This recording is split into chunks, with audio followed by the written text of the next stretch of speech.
Warning: some viewers may find this content disturbing. Viewer discretion is advised. Laughing Jack. It was a nice summer day. My 5-year-old son James was playing outside in the backyard of our suburban home. James has always been a quiet boy. He plays by himself mostly. He never had many friends, but he has always had a wild imagination. I was in the kitchen feeding our dog Fido when I heard what sounded like James talking to someone in the backyard. I'm not sure who it was he could be talking to. Could he have finally made a friend? Being a single mom, it's hard for me to always keep an eye on my son, so I decided to go outside and check on him. When I went into the backyard, I was a bit confused, because James was the only person back there. Was he talking to himself? I could have sworn I heard another voice. "James, it's time to come inside." I called out to him. He came inside and sat down at the kitchen table. It was about lunchtime, so I decided to make him a turkey sandwich.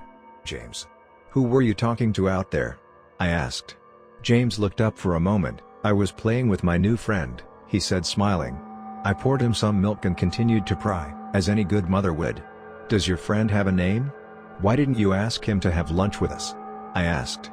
James stared at me for a moment before replying, "His name is Laughing Jack." I was a bit taken back by what he had said. "Oh? That's a strange name. What does your friend look like?" I asked, a bit confused. "He's a clown. He has long hair and a big swirly cone nose. He's got long arms and baggy pants, with stripy socks, and he always smiles." I realized my son was talking about an imaginary friend.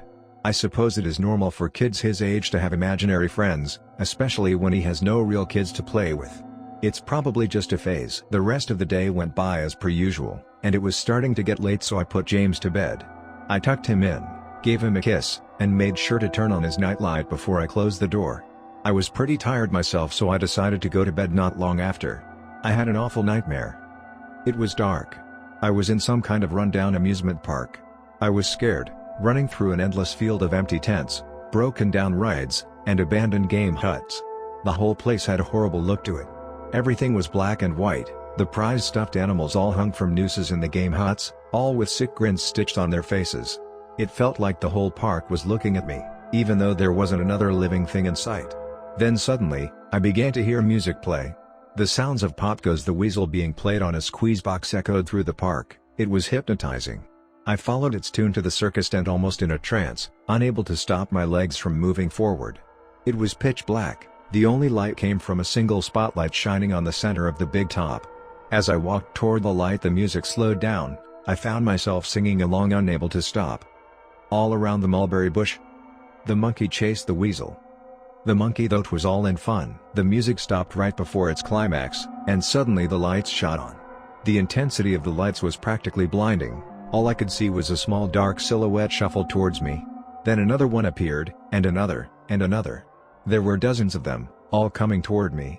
I couldn't move, my legs were frozen. All I could do was watch as the haunting figures drew nearer. As they got closer, I could see they were children. As I looked at each one, I noticed they were all horribly disfigured and mutilated. Some had cuts all over their body, others were severely burned, and others were missing limbs, even eyes. The children enveloped me, clawing at my flesh, dragging me to the ground, and tearing inside me. As the children tore me apart and I faded away, all I could hear was laughter, horrible, awful, evil laughter. I woke up the next morning in a cold sweat. After taking a few deep breaths, I looked over and saw that a few of James' action figures were positioned facing me on top of my nightstand. I sighed. James had probably woken up early and put these here. I gathered up the toys and made my way to James' room. However, when I opened the door, James was sound asleep. I just shrugged and placed the toys back into his toy box, and headed out to the living room. A little while later, James woke up and I made him his breakfast. He was quiet and seemed a bit groggy. Perhaps he didn't sleep well either. I decided to ask him about the toys. "James, honey, did you put the toys in Mommy's room this morning?" His eyes shot up at me for a moment, then quickly glanced back down at his cereal. "Laughing Jack did it." I rolled my eyes and responded, "Well, you tell Laughing Jack to keep the toys in your room." James nodded and finished up his breakfast, then decided to go play out in the backyard. The music stopped right before its climax, and suddenly the lights shot on. The intensity of the lights was practically blinding. All I could see was a small dark silhouette shuffle towards me. Then another one appeared, and another, and another. There were dozens of them, all coming toward me.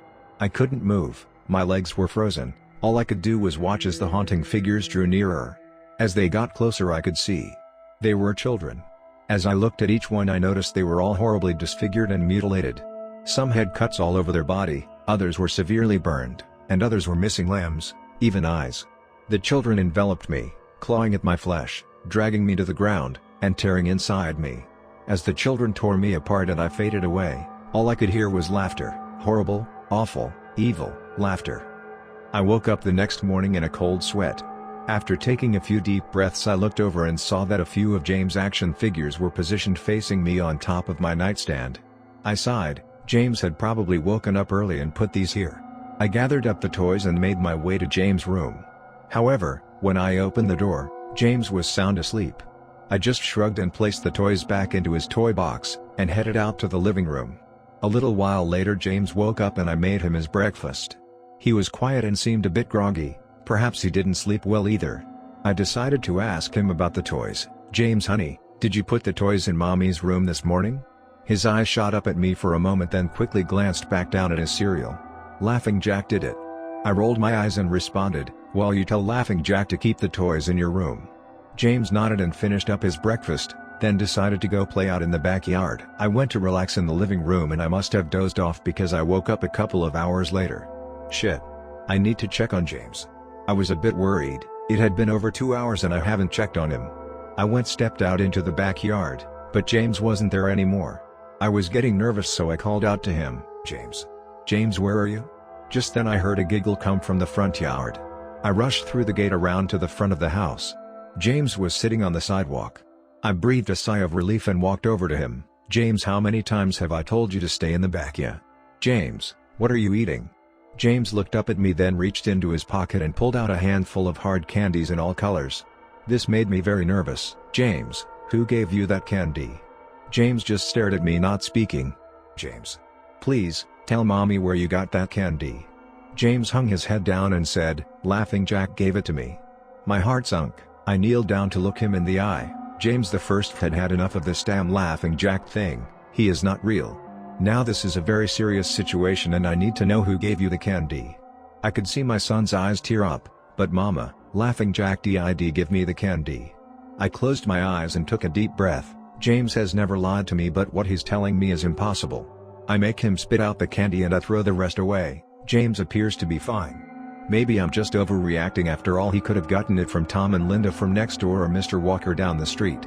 Either way, I'm going to have to keep a closer eye on James. That night I put James to bed as usual and decided to go to bed early myself.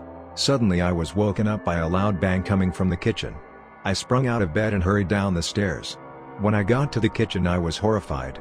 Everything on the counters had been thrown on the floor, and our dog Fido hung dead from the light fixture. His stomach was cut open and stuffed with candy, the same type that James was eating earlier that day. My shock was quickly broken by a sharp scream coming from James' room followed by loud crashes. I quickly grabbed a knife from the drawer and moved up the stairs with the speed that only a mother whose child is in danger could have.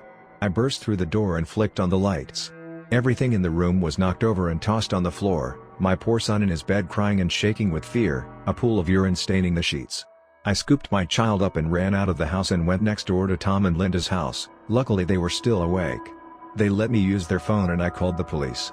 It didn't take them long to arrive, and I explained what had happened. They looked at me as if I were crazy. They searched the house, but all they found was a dead dog and 2 trashed rooms. The officer told me that someone had probably gotten into the house and done this right before making a quick escape when they heard me coming up the stairs. I knew it wasn't true. All the doors were locked and none of the windows were open. Whatever was in my house didn't come from outside. The next day James stayed inside. I didn't want him to leave my sight. I went into the garage and found his old baby monitor and set it up in his room. If anything comes into it tonight, I was going to be able to hear it. I went to the kitchen and grabbed the largest knife from the drawer and put it on my nightstand. Imaginary friend or not, I'm not letting anything hurt my little boy. Soon enough night came. I put James to bed. He was afraid, but I promised him that I wasn't going to let anything happen to him. I tucked him in, gave him a kiss, and turned on the nightlight. Before closing the door I whispered to him, "Good night James, I love you." I tried to stay up as long as I could, but after a few hours, I felt myself drifting off. My baby would be safe for the night and I needed to sleep. Just as I lay my head on the pillow, I heard a soft noise come from the baby monitor I had put on my nightstand. At first, it sounded like interference, like the kind a radio would make. Then it turned into a soft moan. Was James asleep? Then I heard it, the laugh from my nightmare, that horrible laugh. I sprung up from the bed and grabbed the knife from under my pillow. I rushed over to James' room and creaked the door open. I tried the light switch but it wouldn't come on. I took a step in and I could feel the warm thick liquid on my feet. Suddenly James' nightlight came on and I could see the absolute horror laid out in front of me. James' body was nailed up on the wall, the nails piercing through his hands and feet. His chest was cut wide open and his organs hung down to the floor. His eyes and tongue had been removed along with most of his teeth. I was disgusted. I could hardly believe this was my baby boy. Then I heard it again. The soft desperate moan. James was still alive. My baby, my poor baby, in so much pain, barely clinging to life. I ran across the room and vomited on the floor, but my sickness was interrupted by a horrible cackle coming from behind me. I spun around while still wiping bile from my mouth, then out of the shadows emerged the fiend responsible for all this horror, Laughing Jack. His ghost white skin and matted black hair hung down to his shoulders. He had piercing white eyes surrounded by dark black rings. His twisted smile revealed a row of sharp jagged teeth, and his skin didn't look like skin at all, it almost looked like rubber or plastic. He wore a patchy, black and white clown outfit with striped sleeves and socks. His body itself was grotesque, his long arms hanging down past his waist and the way he was poised made him look almost boneless, like a rag doll. He let out a sickening laugh as if to let me know he was pleased with my reaction to his work. He then turned around slowly in front of James and began to laugh even more at the horrific sight he has laid out. That was enough to shake me from my terror. I snapped, "Get away from him, you bastard." I rushed at the monster, raising the knife above my head and stabbed down at him, but as soon as the knife touched him he disappeared in a cloud of black smoke. The knife passed right through and pierced James' still beating heart, splashing the warm blood on my face. No. What have I done? My baby, I killed my baby. I immediately fell to my knees, and I could hear sirens in the distance growing louder. My boy, my sweet baby boy. I promised mommy would protect you. But I failed. I'm sorry, James. I'm so sorry. Police soon arrived to find me in front of my son, still wielding the knife covered in my baby's blood. The trial was short: insanity. I was placed in the Fieropoulos house for the criminally insane, where I have been for the past 2 months. It's not so bad here. The only reason I'm awake now is because someone is playing Pop Goes the Weasel outside my window. I'll talk to the orderlies about it in the morning. Don't forget to like and subscribe for more daily videos, and join the Spooky Squad.